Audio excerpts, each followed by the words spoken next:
Hi guys, आज हम बात करने वाले हैं करंट अफेयर्स के ऊपर। मैं कोशिश करूंगी करंट अफेयर्स से लेके जो भी आपको डाउट्स आते हैं मैं सब क्लियर कर दूं।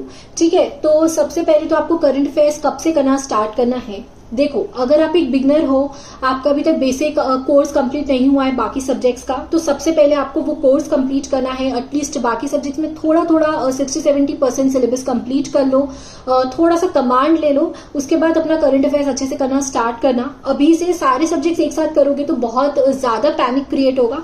थोड़ा टाइम लेके उसको कंप्लीट कर लो सिलेबस को, फिर आप इसमें आना। हाँ, लेकिन बहुत ज्यादा भी डिले नहीं कर सकते। ऑलरेडी मार्च आ गया है और अब बहुत ज्यादा डिले करोगे तो बहुत लेट होता जाएगा, इधर भी बर्डन बढ़ेगा। तो फटाक से सिलेबस कंप्लीट करके इसको करना स्टार्ट कर दो। बाकी अगर आपका ऑलरेडी सिलेबस कंप्लीट हो गया तो आप बिल्कुल डिले नहीं कर सकते, आपको आज से ही करंट अफेयर्स करना स्टार्ट करना है। ठीक है, अगर मैं बोलूं कि आप डेली कैसे कर सकते हो करंट अफेयर्स अपना, तो मेरे ख्याल से डेली का वीडियो सोर्स बेस्ट है। वीडियो से आप कवर करो अपना डेली का करंट अफेयर्स। ठीक है, मैं फॉलो करती हूँ अभिजीत सर को, बैंकिंग वाला में जो पढ़ाते हैं। आप नहीं जानते हो तो Abhijeet Mishra current affairs search कर लेना। तो अभिजीत सर का मुझे बेस्ट इसलिए लगता है क्योंकि पहली बात तो सर हर न्यूज को बहुत अच्छे से टाइम देके समझाते हैं, बहुत अच्छे से समझाते हैं तो चीजें अच्छे से समझ में आती, तो अच्छे से रिटेन होती है, उसको रिटेन करने में ज्यादा डिफिकल्टी नहीं आती। तो इसलिए आपको डेली वीडियो सोर्स को फॉलो करना है। और उसके बाद लास्ट में सर क्विज भी लेते हैं, तो क्विज से भी हेल्प हो जाती है, जो चीजें आपको याद नहीं होंगी वो याद हो जाती है। ठीक है, तो डेली आपको वीडियो सोर्स फॉलो करना है। हाँ, जरूरी नहीं आप अभिजीत सर से करो, आप किसी दूसरे टीचर से पढ़ सकते हो। बहुत से एस्पिरेंट्स अलग अलग जगह से भी पढ़ के सिलेक्शन लिए हैं फॉर श्योर। तो आपको जो टीचर से जम रहा है पढ़ो, सब टीचर्स अच्छा ही पढ़ाते हैं। हाँ, आप कैसे पता कर सकते हो कि आपके लिए कौन सा टीचर बेस्ट है, मैं आपको एक ट्रिक बता देती हूँ कि एक हफ्ता लो, एक वीक लेके ना जितने भी बड़े बड़े टीचर्स हैं सबकी क्लास एक बार देख लो। आज किसी का देख लिया, कल किसी का देख लिया, और देखो कि आपको किससे अच्छे से जम रहा है, आपका किसके साथ अच्छे से लिंक बैठ रहा है, आपको कौन से टीचर से अच्छे से जम रहा है, आप फिर उनको फॉलो कर सकते हो। हाँ, एक बार अगर आपने चूज कर लिया कि मुझे ये टीचर से पढ़ना है, फिर बार बार उसको किसी का भी सुन के चेंज नहीं करना। ठीक है, एक बार उन्हें चूज कर लिया है तो आपको अब उन्हीं से पढ़ना है, नो मैटर व्हाट। अपना सोर्स चेंज मत करना। ठीक है, अपने टीचर पे भरोसा रखो, हर टीचर अच्छा पढ़ाते हैं। तो डेली आप कोर्स से वीडियो कोर्स से वीडियो सोर्स से आप पढ़ सकते हो डेली का सीए। और बहुत लोग पीडीएफ से करते हैं, लेकिन पीडीएफ मेरे ख्याल से एक बिगनर के लिए तो उतना अच्छा ऑप्शन नहीं है, क्योंकि करंट अफेयर्स ऐसा चीज है हम पहले कभी अपने स्कूल में कॉलेज में नहीं पढ़े होते। ठीक है, हम अभी नया नया कुछ पढ़ रहे हैं, तो बैंकिंग के बहुत सारे ऐसे टर्म्स आते हैं जो आपको जिसका मतलब नहीं पता होता। खुद से करोगे तो बहुत कंफ्यूज होगे, बहुत ज्यादा पैनिक होगा कि कुछ समझ नहीं आ रहा। बेटर है कि किसी टीचर की हेल्प के साथ पढ़ो। ठीक है, हाँ, क्वेश्चंस आते हैं कि आप नोट्स बनाते हो क्या, या नोट्स बनाना चाहिए क्या करंट अफेयर्स का। मुझे लगता है कि आज के टाइम पे जब आपके पास इतनी सारी रिसोर्सेस अवेलेबल है, फालतू में नोट्स बना के टाइम वेस्ट मत करो। 1 घंटा ऑलरेडी आप वीडियो में दे रहे हो, फिर 1 घंटा नोट्स बनाओगे, नोट्स लिखोगे, फिर कब उसको पढ़ोगे। इट्स बेटर कि नोट्स में ज्यादा टाइम वेस्ट ना किया जाए।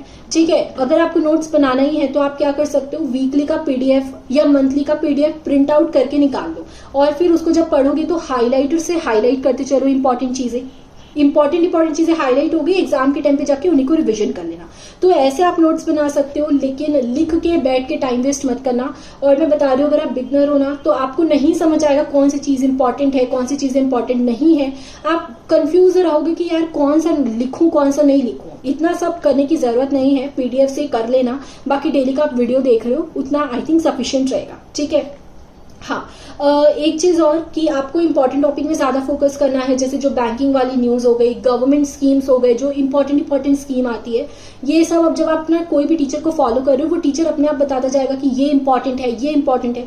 टीचर जिसको बता रहा है कि इंपॉर्टेंट है, आपको उस चीज को ध्यान देना है कि हाँ भाई ये इंपॉर्टेंट है, इससे आ सकता है एग्जाम में, और उन चीजों को आपको छोड़ना नहीं है। ठीक है, अगर अभी तक किसी ने बजट कंप्लीट नहीं किया है तो ये साल का बजट फटाक से जाके कंप्लीट कर लो। हर एग्जाम में बजट से क्वेश्चन आते ही हैं, और इस बार बजट में कुछ चेंजेस भी हुए हैं, तो बजट आपको कर लेना चाहिए। यूट्यूब में बहुत सारे वीडियोस अवेलेबल होंगे, जाके कवर कर लेना। ठीक है, बाकी बैंकिंग न्यूज हो गई, फाइनेंशियल अवेयरनेस, गवर्नमेंट स्कीम्स जो बड़ी वाली, ये सब में आपको ज्यादा टाइम देना है। ऑबिचुरीज या जो एकदम स्पोर्ट्स की जो साइड वाली न्यूज, जो मेन वाली नहीं होती, या कोई अवार्ड्स फालतू के जो इधर उधर जो साइड के होते हैं, ये सब आपको उतना नहीं पढ़ना है। जो इंपॉर्टेंट नेशनल लेवल पे है वो ज्यादा पढ़ना। ठीक है, स्टेट लेवल के अवार्ड ये वो आई थिंक इतने नहीं आते हैं, तो थोड़ा स्मार्टली पढ़ना। आपको टीचर भी बताते चलेंगे कि कौन सा इंपॉर्टेंट है, कौन सा उतना इंपॉर्टेंट नहीं है, तो उसको उस तरह से देख के कवर कर लेना। ठीक है, तो इसी तरह से पढ़ना है। स्टैटिक आज के टाइम पे नहीं आता, मैं बोल रही हूँ आप टोटली छोड़ सकते हो, क्योंकि मेरे को अभी तक मेरे एक्सपीरियंस में कभी स्टैटिक ऐसा आया नहीं है। जो भी स्टैटिक के क्वेश्चंस आते गिन के एक आध दो आगे तो आगे, उसको आप छोड़ भी सकते हो एग्जाम में। और अगर नहीं तो जो डेली करंट के साथ जो स्टैटिक आ रहा है, जैसे आज अगर अमेरिका में किसी की कोई न्यूज है तो हो सकता है कि अमेरिका से रिलेटेड कोई स्टैटिक पॉइंट आ जाए।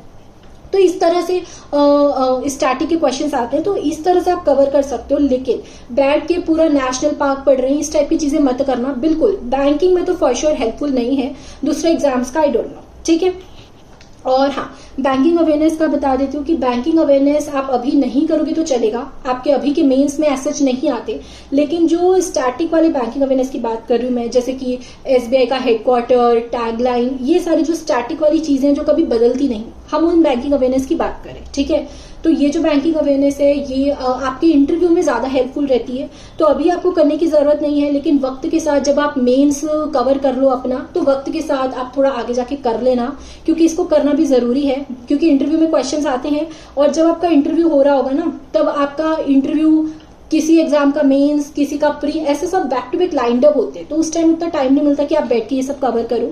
इट्स बेटर कि अभी से इसको थोड़ा कवर करके चलना, ठीक है। बाकी आगे जाके आपको इजी पड़ेगा अगर अभी से कर लोगे तो। ये करंट अफेयर्स में भी कहीं ना कहीं हेल्प करता है। करंट अफेयर्स में भी जो बैंकिंग के टर्म आते हैं वो आपको समझने में थोड़ा हेल्प कर देगा अगर आप बैंकिंग अवेयरनेस स्टैटिक वाली कंप्लीट कर लेते हो तो। बस इतना ही था। एक चीज और क्वेश्चंस आते हैं कि कितने मंथ कवर करें। मोस्ट इंपॉर्टेंट क्वेश्चन, कितने मंथ कवर करना है। देखो जो एग्जाम का पैटर्न है, जो पीओ का है, पीओ में जनरली क्या हो रहा है कि लास्ट के 3 मंथ्स 4 मंथ से ज्यादा क्वेश्चन आ रहे हैं, लेकिन क्लर्क में तो 6-7 मंथ्स के भी पूछ रहा है, ठीक है। तो अगर हम बात करें कि एक डिसेंट टाइम पीरियड लास्ट का 6 मंथ्स है कि आपको लास्ट के 6 मंथ्स कर ही लेने चाहिए, उसे नहीं छोड़ना चाहिए। लेकिन मैं अपनी बात करूं तो मैं हमेशा से मैथ्स बैकग्राउंड की स्टूडेंट रही हूं। मेरा 12th तक मैथ्स था, उसके बाद मैंने कॉमर्स पे स्विच किया था। तो मेरा कभी भी ऐसा कोई सब्जेक्ट नहीं रहा बहुत थ्योरी वाला जिसमें मैं चीजें पढ़ूं और मुझे याद हो। मुझे याद करने की चीजें उतना हैबिट नहीं है बेसिकली। मैं अपनी बात करूं तो मैं लास्ट के 4 मंथ अच्छे से करने की कोशिश करती हूँ, ठीक है। लास्ट के 4 मंथ को अच्छे से कर लिया। उसके पहले के जो 2 मंथ है मैं कोशिश करती हूँ कि उसमें ना इंपॉर्टेंट वाली चीजें पढ़ लूँ, जैसे जो बैंकिंग की इंपॉर्टेंट न्यूज हो, जो RBI is very important, RBI related कोई न्यूज हो, या कोई गवर्नमेंट की बड़ी सी स्कीम आई हो, तो मैं वो सब कवर करने की कोशिश करती हूँ पहले के 2 महीने की। और पिछले 4 महीने को मैं कोशिश करती हूँ कि अच्छे से पढ़ लूँ। ये मेरी अप्रोच रहती है, क्योंकि मैंने अपना वीक पॉइंट ढूंढा कि मेरे लिए करंट अफेयर्स उतना इजी है नहीं, मैं उतना नहीं रिटेन कर पाती हूँ, तो मैंने अपना उसका स्ट्रैटेजी बना लिया अपने हिसाब से। अगर आपका स्ट्रॉन्ग पॉइंट है तो आप अच्छे से 6 महीना कवर करो, लेकिन अगर आपका वीक है करंट अफेयर्स तो आप मेरे तरह का अप्रोच रख सकते हो। लेकिन मेरे जैसा अप्रोच है तो एक चीज और कि आप करंट अफेयर्स इतना करो, लेकिन दूसरे सब्जेक्ट्स भी आपको अच्छे से करने, ठीक है। आज के टाइम पे आप कोई भी सब्जेक्ट छोड़ के नहीं चल सकते हो। देखो IBPS पीओ में इस बार क्या हुआ, करंट अफेयर्स काफी ईजी था। क्यों? क्योंकि क्वांट काफी टफ था, क्वांट का लेवल काफी अप था और करंट अफेयर्स का लेवल काफी लो था। तो काफी लो मतलब एवरेज साइड पे था। आराम से लोगों के 20+ भी मार्क्स स्कोर हुए हैं, मेरा तो फिर भी 14.75 था। तो 20+ इजीली स्कोर हुए हैं, तो आप भी स्कोर कर सकते हो।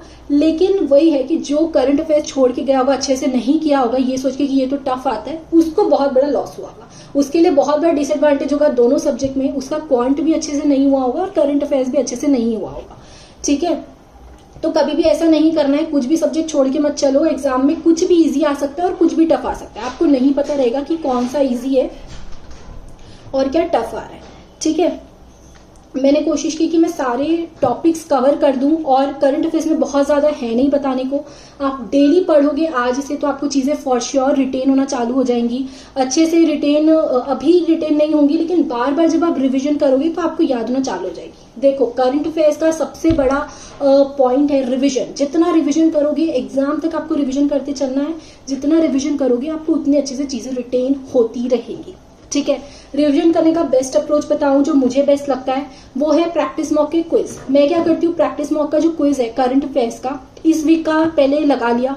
अब मैं नेक्स्ट वीक जाके वापस री अटेम्प्ट मोड में जाके वापस से वो क्विजेस लगाती हूँ। फिर नेक्स्ट वीक में वापस सेम चीज करती हूँ। जब बार बार आप 3-4 बार सेम चीजें कर लोगे तो वो चीजें आपको फॉर श्योर याद होना चालू हो जाएंगी। अगर नहीं तो एक बार ट्राई करके देख लो।